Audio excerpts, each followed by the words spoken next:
मुद्दा ये है कि जब भी कोई घोटालेबाज या बहुत बड़ा घोटाला या मनी लॉन्ड्रिंग में जब गिरफ्तार होता है तो गिरफ्तार होते ही जैसे ही वो जेल पहुंचता है और जेल जाने के बाद तुरंत ही उसका तबीयत खराब हो जाता है।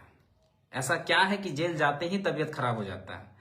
यूं तो कहा जाता है कि बीमारी पर किसी का अधिकार नहीं है, बीमारी पर टिप्पणी नहीं करनी चाहिए, पर बीमारी का अगर गलत उपयोग किया जाए, बीमारी का बहाना बनाकर अगर घोटालेबाज बचता है, अगर चोर बचता है तो उस पर टिप्पणी।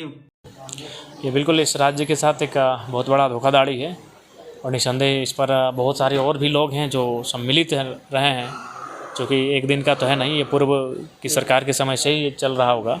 तो निसंदेह ये जो भी लोग इस दायरे में आते हैं उन पर कार्रवाई होनी चाहिए। झारखंड ऐसे भारत पूरे देश में, पूरा भारत इस देश में ऐसे कई मामले देखने को मिलते हैं और झारखंड में तो ये ज्यादातर देखने को मिलते हैं। झारखंड में जो भी घोटालेबाज आज तक हुए, ऐसा कोई नहीं है जो जेल गया हो और बीमार नहीं पड़ा हो, जैसे ही जेल के चौखट को चुमा हो और वो तुरंत बीमार नहीं हुआ हो। ऐसे में कई उदाहरण देना चाहूंगा। अभी तत्काल के कई साल 2 साल में कई उदाहरण में पेश कर रहा हूं जिससे आप समझ सकते हैं कि किस तरह से दोषियों को बचाया जाता है, ये मनी लॉन्ड्रिंग करने वालों को किस तरह से, घोटालेबाजों को किस तरह से बचाया जाता है, किस तरह से कानून का संरक्षण प्राप्त होता है, किस तरह से प्रशासन का संरक्षण प्राप्त होता है, किस तरह से सरकारों का संरक्षण प्राप्त होता है, किस तरह से पुलिस महकमे की संरक्षण प्राप्त होता है। इस विषय से आप जान सकते हैं। सबसे पहला मामला हम उठाते हैं लालू यादव प्रकरण का, यानी चारा घोटाला का। चारा घोटाले में लालू यादव को अभी 2 साल पहले, 2-3 साल पहले अभी इनकी जो है ये गिरफ्तार हुए, इनको लाया गया और लाते ही जैसे ही ये बिरसा मुंडा कारागार में पहुंचते हैं वैसे ही इनका बीपी शुगर जो है तुरंत बढ़ जाता है। बीपी शुगर बढ़ने के बाद इनको ये 900 करोड़ के चारा घोटाला के आरोपी थे, याद रखिएगा 900 करोड़ के चारा घोटाला के आरोपी थे। जैसे ही जेल पहुंचते हैं इनकी तबीयत खराब हो जाती है, यानी इनका शुगर लेवल बढ़ जाता है। शुगर लेवल बढ़ने के बाद इसको कहां शिफ्ट किया जाता है? पोइंग वार्ड, रिम्स के पोइंग वार्ड में। वहां से फिर उनके वकील कहते हैं कि हमारे मुवक्किल के जो है ये है उनका तबीयत बहुत ज्यादा खराब है, तो उनको क्या किया जाता है? रिम्स का कॉटेज में, रिम्स का कॉटेज याद रखिएगा, रिम्स का जो कॉटेज है वो बंगला है, बंगला। वो कोई आम ये नहीं है, आवास नहीं है, वो कॉटेज है, बंगला है रिम्स का। और फिर वहां से लालू यादव को शिफ्ट कर दिया जाता है कॉटेज में। अब क्या है, पूरा जितना साल उनका जेल का हवा खाना था उतना साल वो कॉटेज में बिताते हैं। 6 महीने साल भर फिर उसके वकील आते हैं और फिर बोलते हैं कि हमारे मुवक्किल का फिर तबीयत खराब है। कुछ दिन के लिए उनको जेल में लाया जाता है, 15 दिन के लिए आसपास में। फिर उनको, हमको जहां तक लगता है, जहां तक मेरा अनुभव है कि उनको शुगर तो था ही, तो क्या किया जाए? 2 रसगुल्ला खिला दिया जाए। तो उससे क्या है, खिला दिया है। अगर 2 रसगुल्ला खिला देते हैं तो सिंपल सी बात है कि उसका बीपी तो बढ़ना है, ये सॉरी शुगर तो बढ़ना ही है, शुगर तो बढ़ना ही है। और उनको वहां से फिर से कहा जाता है कि मेरा मुवक्किल का तबीयत बहुत ज्यादा खराब है, इसलिए इसका इलाज यहां पर नहीं हो सकता है। इस तरह से डॉक्टरों की मिलीभगत, प्रशासन की मिलीभगत, सरकार का मिलीभगत से उनको शिफ्ट कर दिया जाता है। कहां? मुंबई में। मुंबई के एक 5 स्टार हॉस्पिटल में, याद रखिएगा 5 स्टार हॉस्पिटल में। और पूरा जितना उनका सजा है वो सारे के सारे सजा जो है मुंबई के 5 स्टार हॉस्पिटल में काटते हैं। उसके बाद इनका तो प्रकरण खत्म हुआ, इनका केस खत्म हुआ, ये जेल गए, इस तरह केस खत्म हुआ, ये बाहर से जमानत भी ले लिए, इस तरह का इनका रिहाई हुआ। अब दूसरा मामला आता है। दूसरा मामला होता है घोटाले का, पूजा सिंघल का।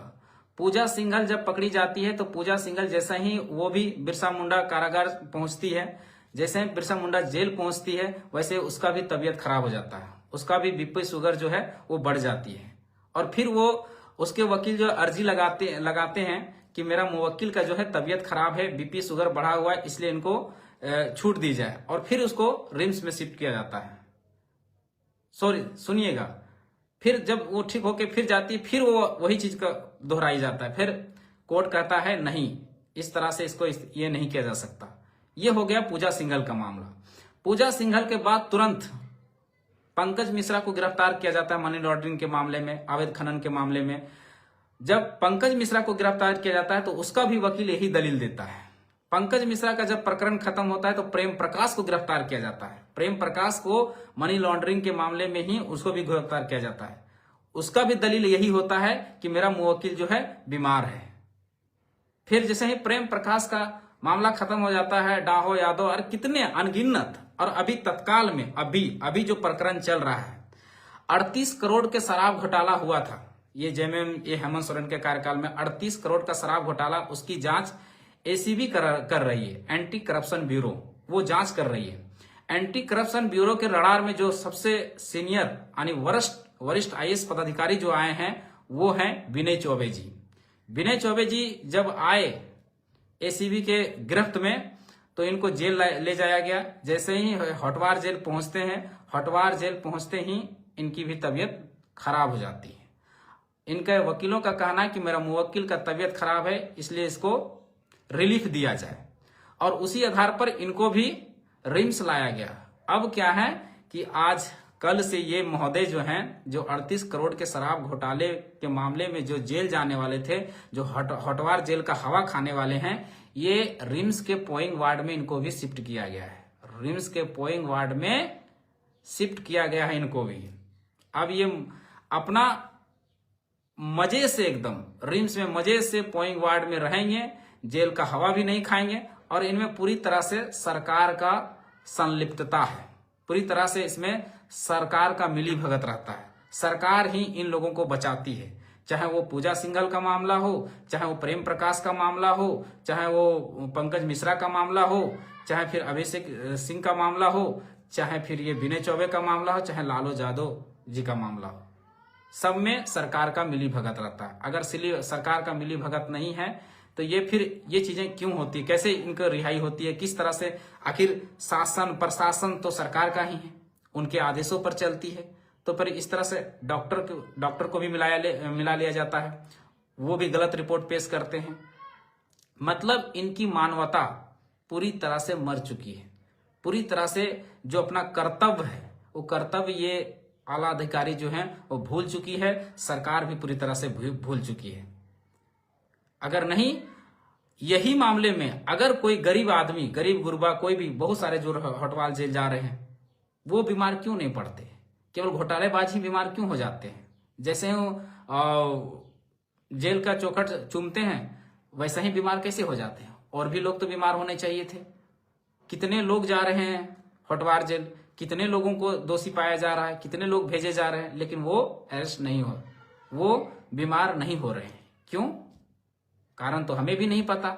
लेकिन ये घोटालेबाज, ये मनी लॉन्ड्रिंग के मामले में, ये शराब घोटाला, चारा घोटाला, चाहे विभिन्न तरह के झारखंड में जितने घोटाला हुए, कंबल घोटाला, पत्थर घोटाला, गिट्टी घोटाला, बालू घोटाला, जितना भी है, जमीन घोटाला, जितना भी भूमाफिया वगैरह वगैरह, जिनकी पहुंच दूर दूर तक है, जिनकी पहुंच सरकारों तक है, जिनकी पहुंच ऊपर तक है, वो जैसे ही जेल का चौखट चूमते हैं वैसे ही ये बीमार पड़ जाते हैं। तो ये जनता को सोचने वाली विषय है। जनता को गुमराह किया जाता है, केवल जनता को गुमराह किया जाता है, लोगों को गुमराह किया जाता है। तो इस पर कानून को कड़ा एक्शन लेना चाहिए, और इस तरह के मामले होते हैं तो कड़े से छानबीन होना चाहिए, और जो दोषी है उस पर कार्रवाई होना चाहिए। अगर दोषी को सजा नहीं होती है तो क्या होता है कि अराजकता बढ़ती है, लोगों को कानून पर भरोसा उठता है, लोगों को सरकार पर से भरोसा उठता है, शासन प्रशासन से भरोसा उठता है। इसलिए इसकी कड़ी से जांच होनी चाहिए। और यहां तक कि अभी एक मामला, बहुत ही संगीन मामला ये आया है कि सुप्रीम कोर्ट ने स्वतः संज्ञान लेते हुए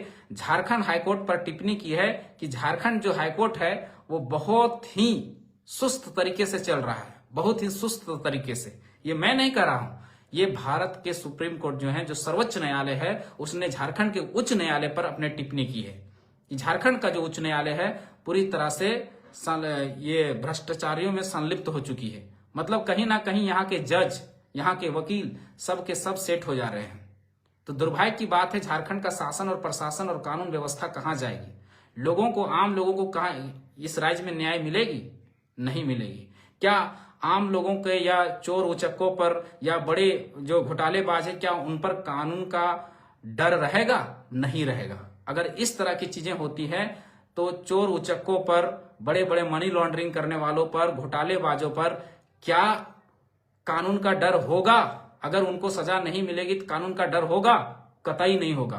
कभी नहीं होगा। उनको मालूम है कि हम जेल जाएंगे, जेल से छूटेंगे और फिर से हमको पद मिल जाएगा। इसका जीता जागता उदाहरण पूजा सिंघल है। पूजा सिंघल को फिर से देखिए सचिव बना दिया गया है। जो 83 करोड़ के आसपास के मनी लॉन्ड्रिंग का केस जिस पर दर्ज हो, जो अवैध रूप से भुईहरी खुटकटी जमीन पर जो बड़ा सा 5 स्टार हॉस्पिटल खड़ा कर दी हो पल्स नाम का, उसको आज फिर से झारखंड सरकार में सचिव बना दिया जाना, ये सबसे बड़ा दुर्भाग्य की बात है। तो जब तक अगर कानून का राज स्थापित करना है, अगर सरकार को अपने राज स्थापित करना है, तो अपने कर्तव्यों को निर्वहन करना चाहिए ईमानदारी पूर्वक। और न्यायपालिका को इस पर कड़े से कड़े एक्शन लेना चाहिए। कड़े से एक्शन लेकर इसकी जांच होनी चाहिए कि आखिर ये जो घोटालेबाज हैं वो जेल पहुंचते बीमार कैसे हो जाते हैं। ये आम जनता को भी सोचने की बात है कि आम गरीब अगर जेल जाती है तो बीमार नहीं होते हैं, उनको किसी तरह की रियायत नहीं मिलती है, मिलनी भी नहीं चाहिए। आम हो या खास हो, अगर वो दोषी है तो उसको सजा होनी चाहिए, तभी कानून का राज कायम हो सकता है, तभी एक अच्छा प्रशासन, एक अच्छा सरकार बन सकती है, एक सुदृढ़ न्यायपालिका, एक सुदृढ़ कार्यपालिका, एक सुदृढ़ विधायिका बन सकती है और लोकतंत्र स्थापित हो